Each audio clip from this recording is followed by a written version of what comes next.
All right, so we're going to get started. So just to introduce you to who is going to be on the webinar today. So I'm Matt Tonkin, and I am part of the marketing team here at Superior Gloves. So I work a lot of getting the information out there about safety gloves in particular, how to stay safe while you're working, and a whole bunch of workplace safety things. I'm joined today with Derek Coughlin. He is our key accounts manager for automotive and safety, but he's actually been involved in hand safety for decades. So Derek, tell us a little bit about yourself. Decades. I'm not sure if I want to say decades, but yes, I've been in the business for quite a long time with Superior Glove for over 10 years. So I've seen a lot and heard a lot, and hopefully some of that information that we've been able to compile throughout those years translate into something helpful for everybody today too. So between Matt and I should be good. Yeah, so a bit about the format of the webinar. If you have questions during it, there should be a chat box where you can throw your questions into there. And at the end of the presentation, when we sort of get through all our slides, we're going to take the time and answer the questions that have come in. If there's a question we don't know off the top of our heads, we might not answer that right away, but we will get back to you with an answer so that we can help you out there. Besides that, just sort of keep in mind whatever questions come to mind, and we'll go from there. All right, so we're going to start out by talking about the science of staying warm and what it is that's happening to your body when you're cold. So the first thing we'll talk about is homeostasis. So what this is referring to when we're talking about temperature is basically how your body maintains its regular temperature through a lot of different things in different temperature scenarios. So the key things you're going to notice are between when you're really hot, in a hot temperature, you're going to start sweating. That's to lower your temperature. And if you're in a cold situation, you're going to start shivering, the idea being to warm you up. This is mostly affected by in these situations, you're also going to have a basal metabolic rate. So this is basically the rate at which your body's just burning calories if you're doing no activity at all. So again, in a hot situation, you're actually going to have a lower rate than in a cold situation. So you're going to be burning less calories at rest in hot versus when you're in cold. Now, this has a big effect on how people are reacting to the cold. So Derek, can you talk a bit about how different people react to the cold? Yeah, that's exactly. So if we're talking about people that are sedentary, much like the picture shows, a couch potato, as they would say, obviously you're not going to be at the best possible way of retaining heat. You're going to be sedentary. You're not burning calories. You're not doing anything. But the more active you are, you're definitely going to be burning more calories, which in turn will keep you warmer. But also, there's other few things you have to consider too, and that is age. Older people obviously get colder quicker because of their the blood flow in the system obviously is slowing down, and nerves and what have you. But also gender takes an effect on that as well. So generally women tend to be colder than men. In terms of statistics, I don't have an exact statistic, but gender, age is also very important, as we talked about originally. A 20 to 30 year old or 20 to 40 year old will be hotter overall than somebody in their 50s plus. So that's something to also consider. And you can see that in the same exact job, two different people are going to require maybe different types of protection, even though they're in the exact same conditions, just based on their makeup. Yeah, exactly. All right, so next we're going to talk about why it's kind of important to understand this and what the complications that come from not protecting yourself properly are. So the first one, obviously, you want to be comfortable no matter what you're doing. To find comfort is obviously the golden nugget of finding the right glove. So we want to find something that gives you the ability, especially if you're working, ability to do your job comfortably, but also stay warm. But comfort, has a couple of, if you're not comfortable, you could then lead into something like hypothermia if it's going to be too cold. And also, when it comes to hands, you're going to also have the risk of frostbite. So comfort is one part of it, but finding the right materials, and we'll talk about that later on, is going to affect your glove performance as well as even environmental, or even where you are in North America. I find a lot of times in the East Coast, because it's a damper air, you're going to get colder quicker, as opposed to the West Coast, which tends to be drier. Yeah, and when we're speaking of sort of these three things, obviously we're a glove company, so frostbite's the one that really stands out for us. That's where those digits are most prone to that kind of damage, whereas hypothermia is something that you want to look at for your whole workplace protection environment, type of clothing that you're keeping the internal organs warm with, not just looking at gloves in particular. So this kind of brings us to how we protect from the cold. So how does the insulation work? At its base level, when we're talking about insulation with clothing, you're basically trying to create an air pocket that's going to trap warmth from your body and keep that back against your skin. So if you have very tight gloves, let's say, that don't allow for a lot of air to stay in there, that's when you're not going to get that warmth. So the whole idea is to really create a bit of bulk. You basically can't have an insulated glove that doesn't have some sort of bulk to it. It's just not going to work. That's really what creates the temperature.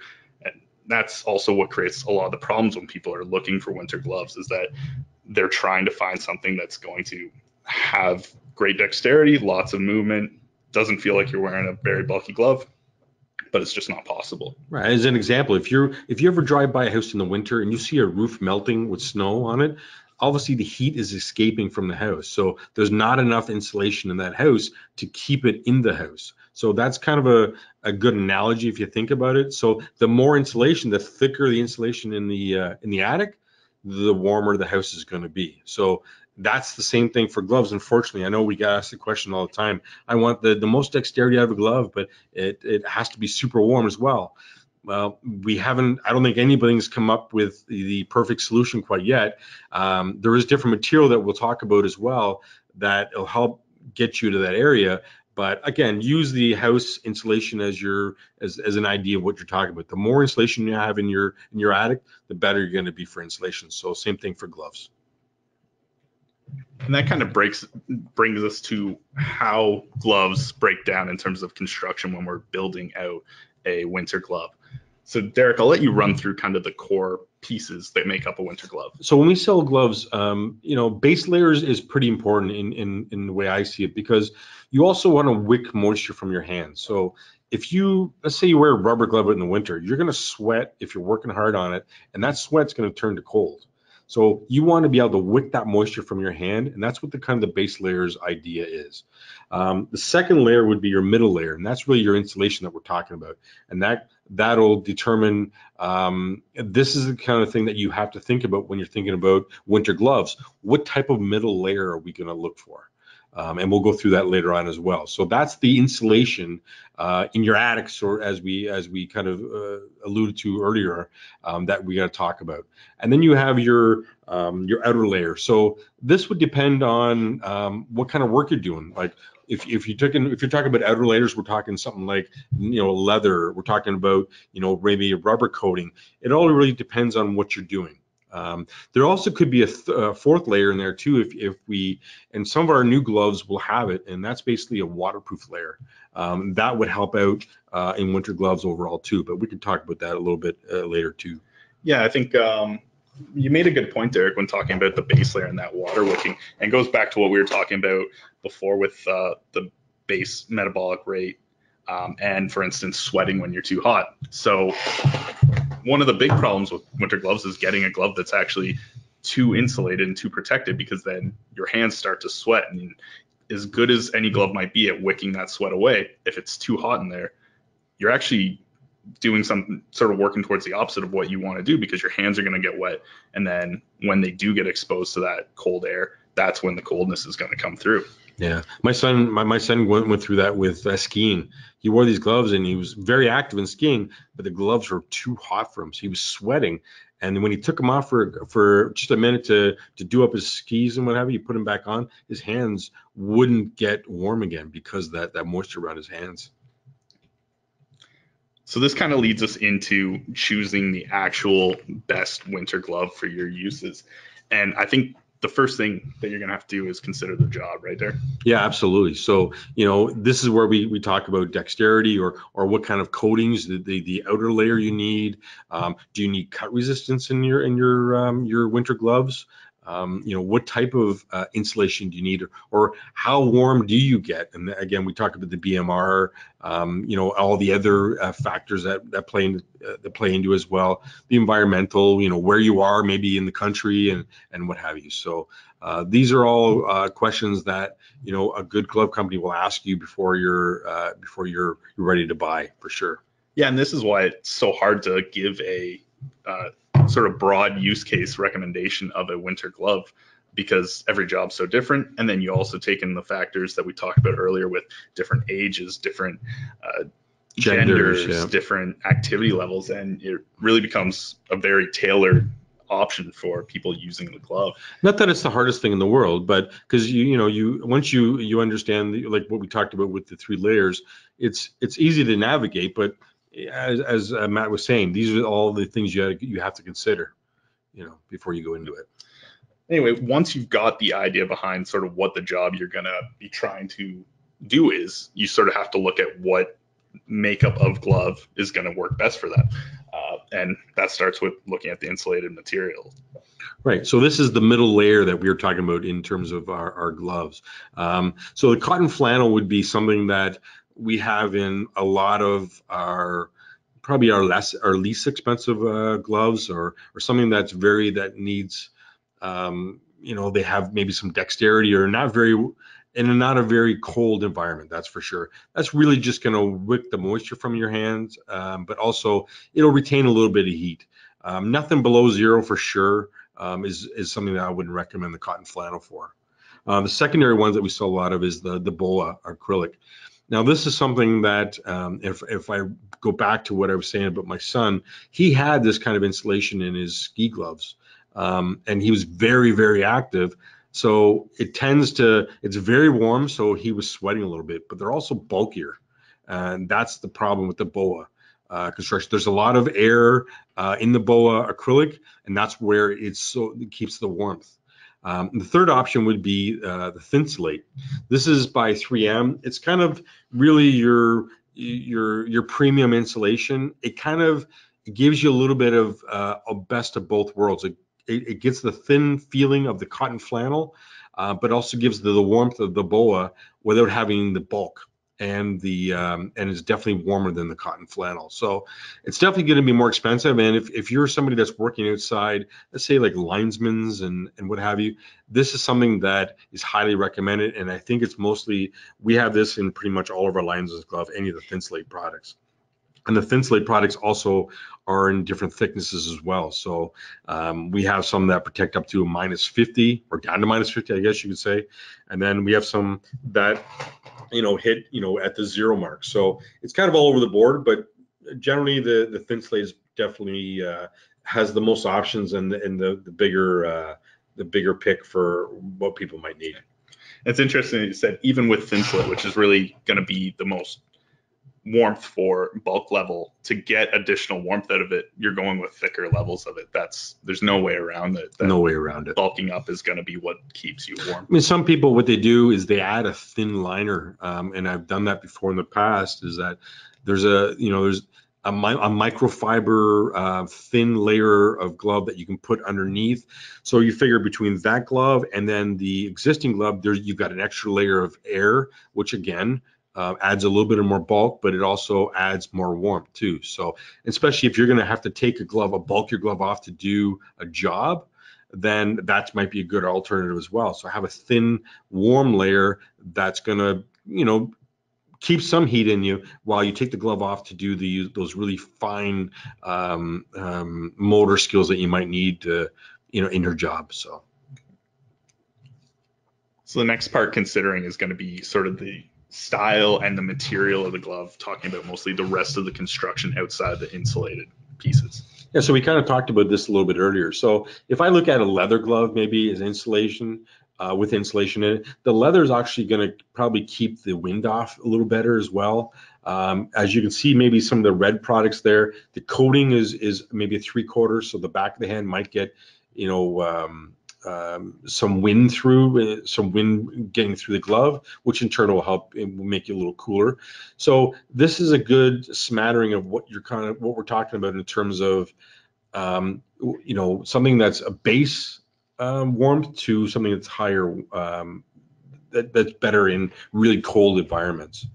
And then if you're talking about cut resistant, if you need it, or then you can also get into a mitt versus a glove, and that's something that I'm sure everybody's aware of. A mitt's going to be definitely warmer because you have all 5 fingers, giving off heat into one area, as opposed to 5 fingers insulating each finger. So that's the gist of that as well. Yeah, there's always those trade-offs in terms of flexibility, things like that.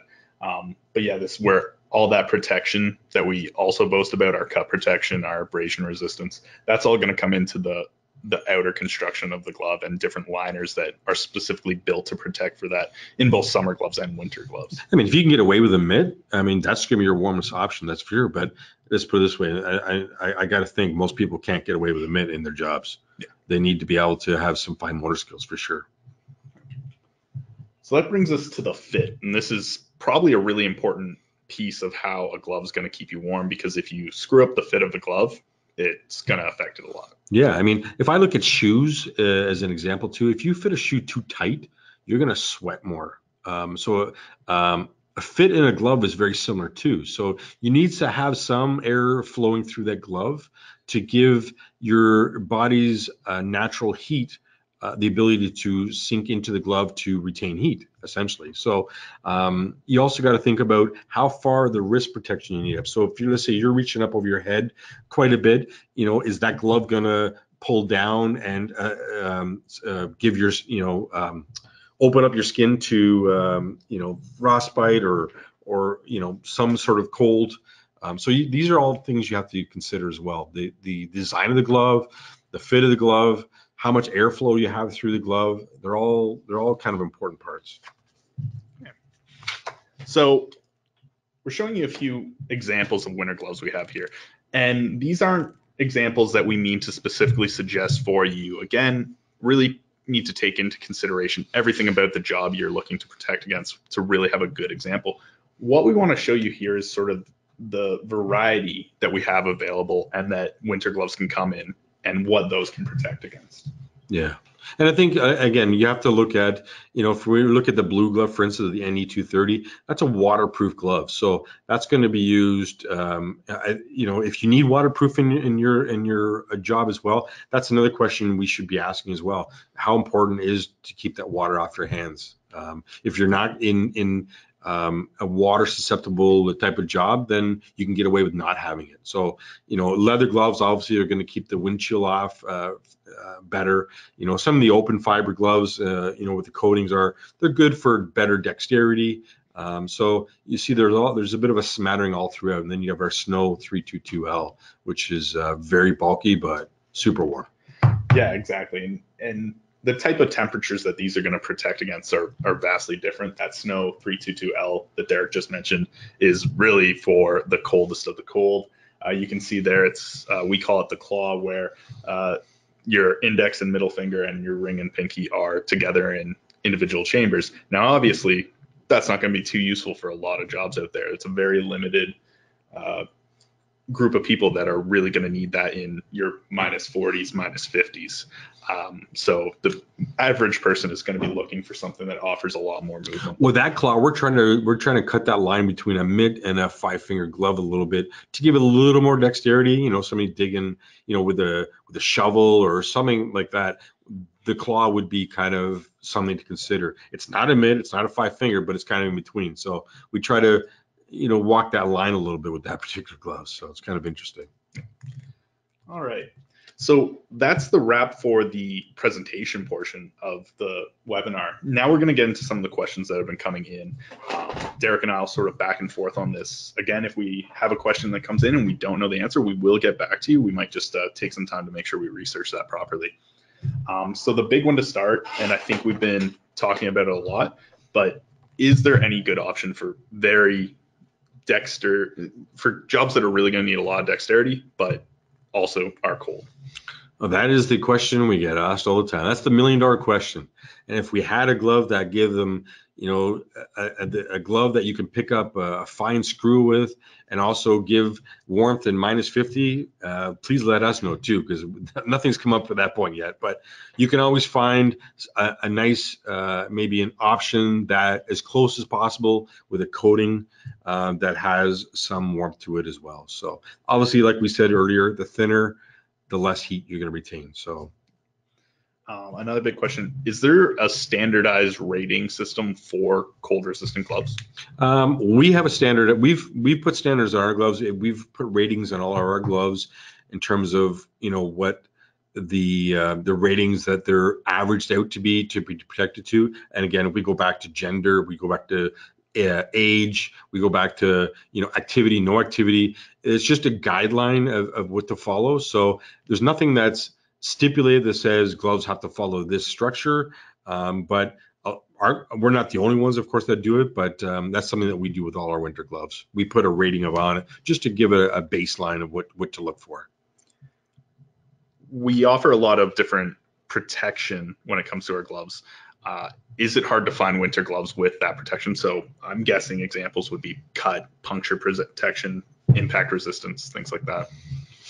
Well, I mean, as the years go on, we've added to our line quite a bit. I mean, I can only talk about our line, obviously, but we have added quite a bit of winter products that allow for the different types of jobs to be accommodated. So if you have impact problems, you're smashing your hand, you're rolling cylinders, we have added new winter gloves to accommodate that. That's for sure. So we probably have something for everybody, that's for sure. But so if you're working and your hands do get wet, is there really any fix for that? Well, the only way, and what you have to get out of the cold first of all. If you can, you have to dry your hands off, change your gloves, because if you try to put that glove back on, it's frozen. So you're not going to do yourself any good. You're going to run the risk of frostbite. So you need to dry your hands and then getting in a new pair of warm gloves in order to warm them up. That's for sure. So we've got a specific question for high vis gloves, road crews or any situation that are going to be high vis. Do we offer them gloves like that? Yeah, again, styles. Yeah. In terms of how warmth is gonna, if there's a specific glove for that industry, no, because again, there's all the different factors. But yeah, I mean, we have stuff with high vis on it, that's for sure. Removing gloves, putting them on and off, is there a big risk to that? Absolutely, yeah. You don't want to allow that cold inside the glove, that's for sure. So the longer you keep the glove on, I think you're better off, that's for sure. Unless you can get into an area that's nice and cool, nice and warm, so you don't have an issue like that. Looks like we're having a lot of questions about liners. Maybe that's something we can talk a bit more about, just to give an example of what we mean when we're talking about liners versus all one-piece gloves. So one of the liners that we have, it's basically a thinner version of insulation. So basically, it holds air, much like insulation in your house, and it's a 13 gauge shell, so it's very thin. But you would put it underneath your other gloves. So this gentleman asked that he wears mitts and what have you. So the liner could go underneath the mitt, add that much more air protection and that much more heat to the gloves, and also wick the moisture. So some people use polypropylene, which would allow the moisture to wick from your hands as well. But also with our particular glove, we just have more air in it. So it's just adding a thin layer of air more to the glove, which would bump up the heat protection for sure. We have a question here about putting your gloves in the oven to warm them up. I would think that really depends on the situation. If you're talking about after, say, getting wet, well, you're kind of just heating up the moisture, and eventually it's going to cool down again, and you're going to have that wetness on your hand. If you just want to heat them up before going outside, keep in mind that then that's hotter than your body temperature, and that goes back to what we were talking about at the start of the webinar, the metabolic rate and how your body reacts. So if your hands are hot, your body's going to react by sweating.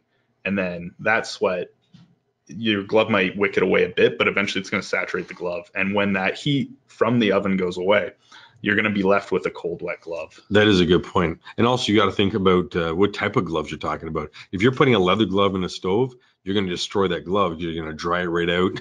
And so with gloves, if they get wet, we recommend just letting them air dry. I wouldn't put them in a dryer. I wouldn't necessarily put them on the vent in the house. Or if you have an indirect, something that directs the air differently into the gloves. I know there's something you put on top of the vent I've seen at different stores. That tends to be probably a little better, but you need to let the glove dry naturally, not dry the heck out of the glove, because you're just going to destroy it. Yeah, I guess it comes down to maybe it's a good idea to have an extra pair on hand for those situations where you absolutely. That's a good point. Yeah.